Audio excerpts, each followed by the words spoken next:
एक छोटे से गांव में मोहन नाम का एक गरीब किसान रहता था। वो दिन रात खेतों में मेहनत करता, लेकिन फिर भी मुश्किल से अपने घर का खर्च चला पाता था। सुबह होते ही वो हल लेकर खेत में लग जाता, पसीने और चिंता के साथ अपनी जिंदगी को जैसे तैसे आगे बढ़ाता रहता। मोहन की पत्नी सरला एक सीधी साधी और समझदार महिला थी, जो हर हाल में घर संभालती थी। उसकी 2 बेटियां थीं। बड़ी बेटी गीता, जो समझदार और अच्छे स्वभाव की थी, और छोटी बेटी नीलम, जो चंचल और चालाक थी, लेकिन अपनी बड़ी बहन से बहुत ईर्ष्या करती थी। दोपहर का समय था। रसोई में सरला चूल्हे के पास बैठी खाना बना रही थी। गीता उसके पास आकर चुपचाप सब्जी काटने लगी। गीता बेटा, तुम हर काम इतनी लगन से करती हो, सच में तुमसे घर संभल जाता है। माँ, ये तो मेरा फर्ज है।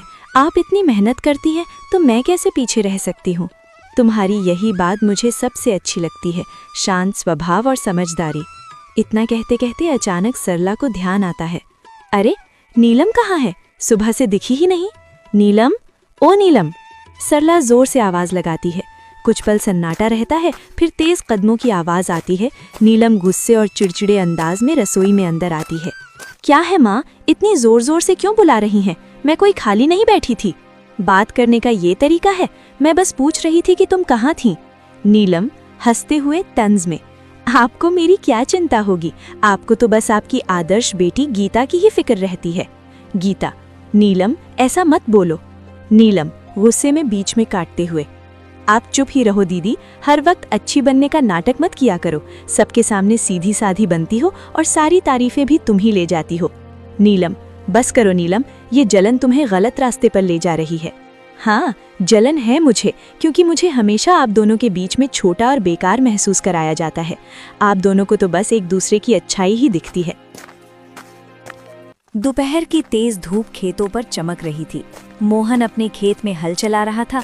उसके कपड़े पसीने से भीग चुके थे, लेकिन वो बिना रुके काम करता जा रहा था। चारों तरफ सन्नाटा था, बस बैलों की धीमी चाल और हल्की मिट्टी चीरने की आवाज सुनाई दे रही थी। थोड़ी देर बाद मोहन रुका, अपने माथे का पसीना पोंछा और आसमान की ओर देखने लगा। हे भगवान, इस बार तो दया कर देना। हर साल की तरह इस बार भी अगर फसल खराब हो गई ना, तो घर चलाना मुश्किल हो जाएगा। बच्चों की जिम्मेदारी है, घर का खर्च है।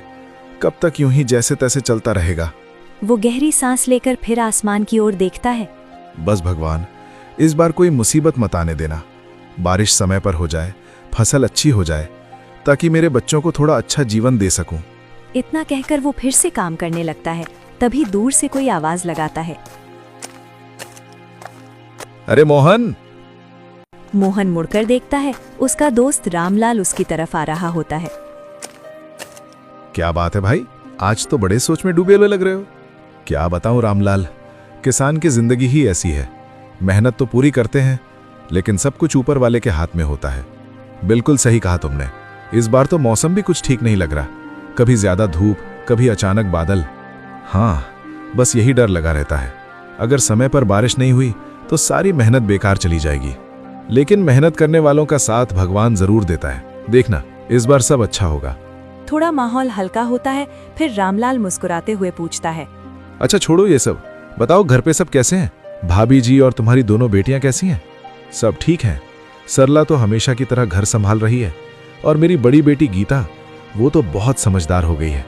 घर के हर काम में हाथ बटाती है, कभी शिकायत नहीं करती। अरे वाह, ये तो बहुत अच्छी बात है। आजकल ऐसी लड़कियां कहाँ मिलती हैं। हाँ, लेकिन छोटी वाली नीलम, उसका स्वभाव थोड़ा अलग है। चंचल है और कभी कभी गुस्सा भी जल्दी आ जाता है। समझाने की कोशिश करता हूं, लेकिन उम्र भी तो ऐसी है। कोई बात नहीं मोहन, धीरे धीरे सब समझ आ जाता है। बच्चे हैं, समय के साथ सीख जाते हैं। बस यही उम्मीद है कि दोनों बेटियां सही रास्ते पर चलें और खुश रहें। बाकी भगवान की मर्जी। दोनों कुछ पल के लिए खेत की तरफ देखते हैं, फसल, मिट्टी और अपने संघर्ष भरे जीवन को। चलो भाई, हिम्मत मत हारना, सब ठीक होगा। हाँ, उम्मीद तो उसी से है।